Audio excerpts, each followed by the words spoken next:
చంద్రబాబు నాయుడు గారు ముఖ్యమంత్రి అయ్యాడు, అంతే కంచాన్ని లాగేశాడు.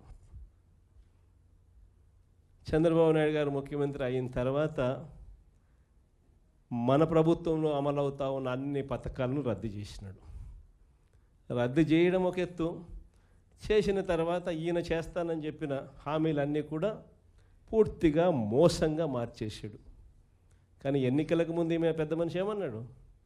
జగన్ ఇస్తాడనేటివన్నీ కొనసాగుతాయి. కొనసాగించడమే కాకుండా అధికంగా నేను ఇస్తాను అని చెప్పి ఎన్నికలప్పుడు ఈయన మాట్లాడిన మాటలు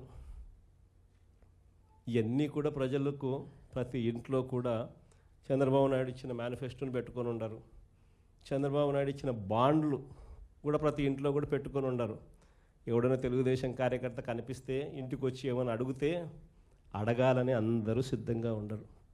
కాబట్టి ఏ తెలుగుదేశం కార్యకర్త కూడా ప్రజల దగ్గరికి వెళ్ళి వాళ్ళ ఆశీస్సులు ఇవ్వమని చెప్పి కోరే పరిస్థితి ఒక్కడికి కూడా లేదు. ఇది తెలుగుదేశం పార్టీ పరిస్థితి. మరోవైపున గ్రామాలలో చూస్తే